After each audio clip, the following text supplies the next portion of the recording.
Welcome back to Fun and James for Season 2. Season 2! Wait a minute! Who are you? If you don't know what Fun and James is about, it's about humorous content focusing on my life, and that's the truth. So you might be wondering, wow, this is such a nice setting. Well, thank you. I'm turning things up a notch because I'm launching a new project for this year. It's called The 30-Old Man. The 30-old man. 30-old man. That's me. And to kick things off, I want to bring in my friend, Matthew. Hey!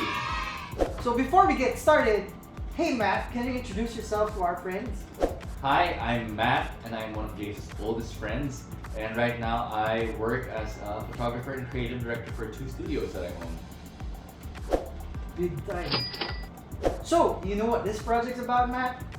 I mean, you did approach me last year to talk about it a bit, but you didn't elaborate yet. So, could you tell us a little bit more about what you're planning to do for your whole 30-old man. project? So, the 30-old man. it's basically me focusing on 10 locations, 10 occasions, and 10 relations that shaped me to who I am right now as a 30-old man. Right, and you told me that we're gonna do 3 videos for our part together, right? Yup, we're focusing on the humor, the truth, and the life aspect in those 3 episodes. So we're gonna do a little bit of a throwback for you guys. Each prepared different things that reminded us of different parts and different eras in our lives. And we're gonna show it all to you to see what happens. I also want to dig a bit deeper, James, and like not just talk about the item, but also that whole time. Maybe like bring back certain memories, maybe certain conversations that we've had together. You know, just to really like add more meaning to this project we're gonna be doing. So, let's get started! Let-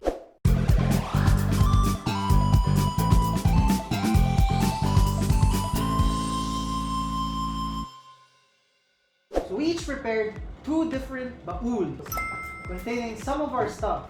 And I'm excited to see what's inside. It's a secret. It's a surprise. So let's get the baul rolling. We first met when we were part of Children's Choir. Do you have an item that you want to highlight in Children's Choir? I do. Because I'm ready. So let's reveal it in 3, 2, 1. Choir costumes! Do you remember this though? Yeah, this was the like barong-like costume that we'd always have for Filipino numbers, right? Yep. Man, I mean, like it still looks pretty good. Yeah, I don't think they'll see it properly, so maybe we should wear it. Okay. Here, Should we wear trade? this. I'll wear the choir robe. Ta-da! Hey James, this looks pretty trendy. I mean, I would still wear something like this today. I'd wear this when I go to sleep. This looks pretty cool.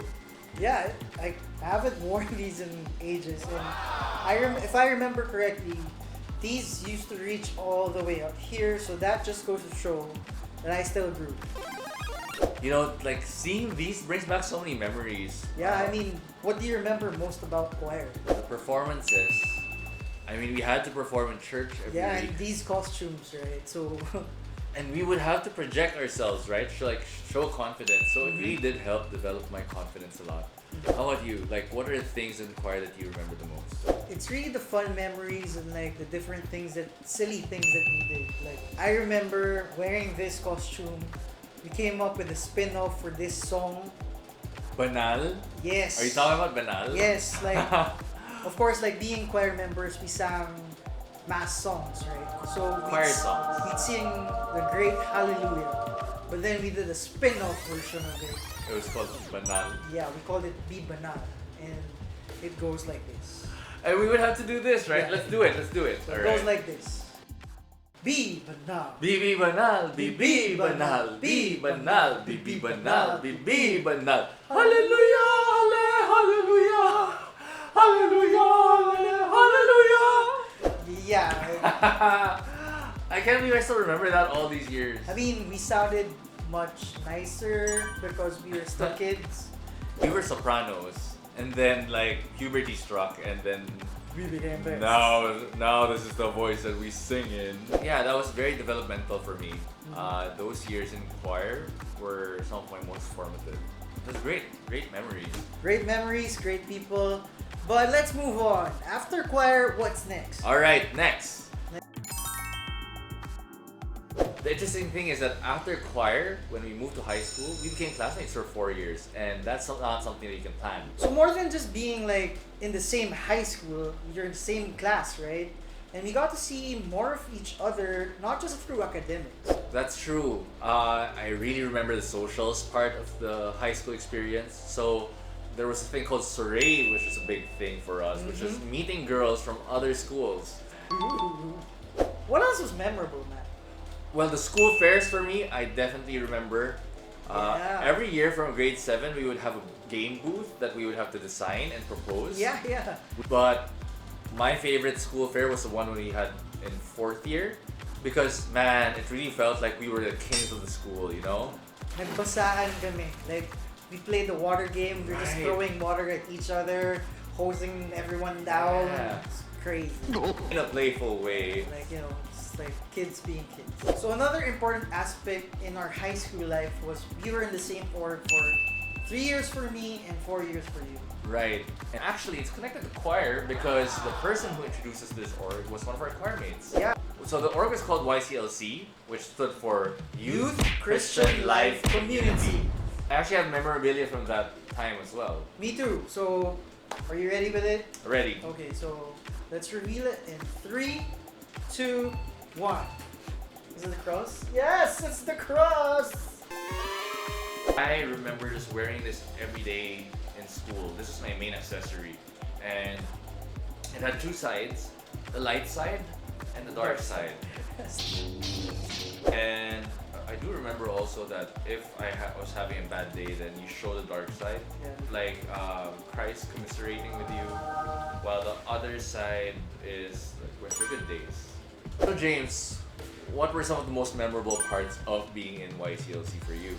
Opportunity to like really open my eyes to different experiences. What we would do on Saturdays is to teach. To teach, yes. Yeah. We weren't experts definitely, but it was more like a refresher course for other students, and it also helped us really learn more about communicating, being in different parts of the community. It's a holistic kind of experience. We had a lot of retreats. Oh, I remember having to take a bath in the swimming pool showers, which is super scary. Yeah, back in the day, we had like haunted stories in the swimming pool area because it was like the oldest section of the school, Right. which wasn't renovated for a long time. And then the upperclassmen would scare us saying, if you take a bath here at night, you'll hear someone singing along in the shower or do something crazy. Or like somebody's gonna grab your Yeah, leg yeah, while you yeah, walk yeah. past the pool. That was such a memorable part of high school as well. Just like James, I have one more thing, one more piece from high school. There's one more, like, This was this is a clear book that I don't remember this at all. What a is bunch this? of my friends wrote for me. I think it's a slum book. There you go. I haven't heard that word in a long time. A slum book. It was very popular back then because yes, we would send this out to people and then they would just fill in the blanks. It's kind of like what they do in Instagram stories now for birthdays. Ah. Yeah. So this is what he wrote to me. Okay. First of all, Matthew is my bitch. Mas maging bonded pa tayo even if college na. You throw it out there in the universe, it happens. We manifested it, and we still ended up being close in college. So let's go to our college experience. Did we plan to study in the same school? Nope. Did we plan to meet each other again in college? Nope. I thought I was done with you after high school. Like I wasn't gonna see you anymore, but you just keep coming. Wala, ganun talaga, you know. What are we gonna do? We went to the same college, but we were in different courses. Different courses, but Once again, we had the same orgs. we definitely had other orgs that were there as well. But I think some of the core orgs that we were part of, the ones that really would be defining of our college experience, right? And I can think of 3. What were the 3 main organizations we joined? Okay, ACLC, which was just like CLC in high school. Except we were not youth anymore. We were Ateneo. The next stage of youth is Ateneo. Same way of life, but you know, it's just fun. In second year, we both became talks and tours in the freshman orientation. Yes, so we became TNTs. We were in charge of being the facilitators to introduce the young freshmen to the Ateneo way of life in a fun and interesting way. Dance on tables, we would run around school, we would shout until we didn't have voices anymore. Energy. Paano yung energy, James? Kind of like that, but with more substance. What surprised me the most, though, was during our senior year when I kind of did this like bucket list thing where I said I wanted to join a theater org, and guess who decided to join on his fourth year as well? This guy. And I ended up loving the org, and our good friends are still part of that organization, and we really sort of grew our creative careers around that too. I mean, a lot of our good friends come from all three orgs as well, right? The people that we still talk to today, the people that we still love so much. So it's just easy to make the connection between the two of us. Yeah, it's not hard. You don't try at all. It's almost like it's Serendipity. So let's get the ball rolling. Are you ready to bring out your thing from college, Matt? I'm ready to bring out my thing from college, James. Okay, so in 3, 2, 1. TNT shirt, baby! So these are two of the designs that we had during our TNT days. Why was it a monkey? Those watching who know why it was a monkey, maybe you should leave something in the comments. But the reason why, I think, is because of a special dance we did. Do you remember that dance? Of course, because it is exactly what monkeys eat. Okay, and I think we should show everyone else what that dance was. Amazing! Check that out, still fits. Try compose! Banana! Chan chan chan chan chan chan chan chan chan chan chan chan chan chan chan chan chan chan banana! Chan chan chan chan chan chan chan chan chan chan chan chan chan chan chan chan chan banana! But wait! There's more! James, are you ready to erupt? Ready. 1, 2, 3, 4, 5, 6, 7, 8. Pacific Ring of Fire. Pacific Ring of Fire. Pacific Ring of Fire. Boom!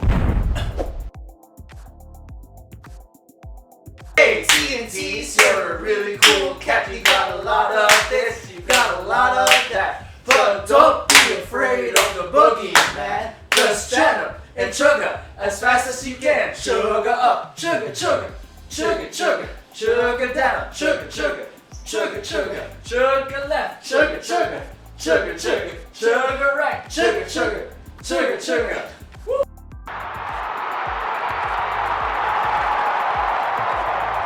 Fun trivia! Did you guys know that Matt's first client for his first wedding shoot was actually a TNT as well? That's right. Aki, who was one of our co-TNTs, was getting married, and she was one of the first people who trusted me, even without like my track record or anything yet. So Aki, thank you so much. You really helped me out with my career. And yeah, we're actually shooting a family portrait with her baby, Yuna, this coming month. Well, time flies. Wedding, now it's a family shoot. I really owe a lot to all these orgs that I was able to join. You know what? That's a great insight, you know. You mentioned that Aki was someone you met in college, and then eventually you shot her for her wedding, and now you're doing a family shoot for her.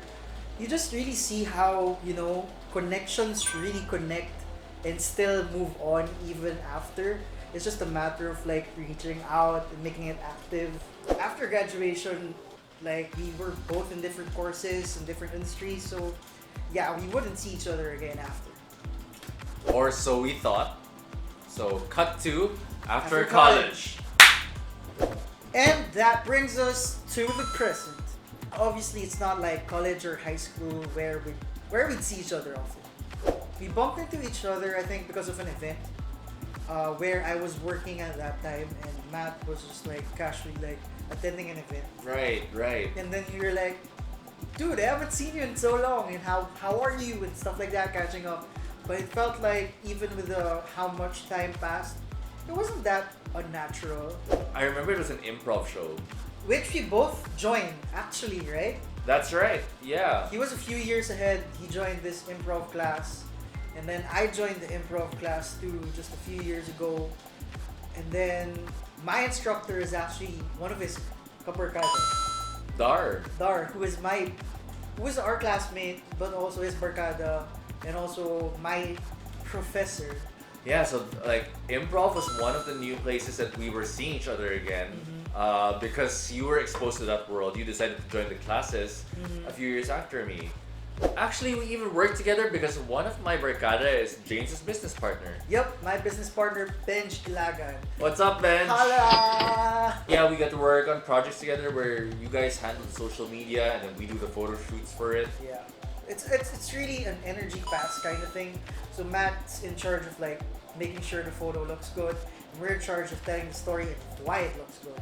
And everything just moves seamlessly. And as you can see right now, this whole experience is actually really fun because we're really just sharing our life to you guys. But we're not having a hard time because it just flows naturally. I think this project is a culmination of all of those years, right? Yes, because this project is my personal project as a 30 old man. I love that you're really committing to it. I fully support you with that one, James. I think we have more stories to share for the next episode, right? Definitely we do. So, until then, see you next time for more fun and James.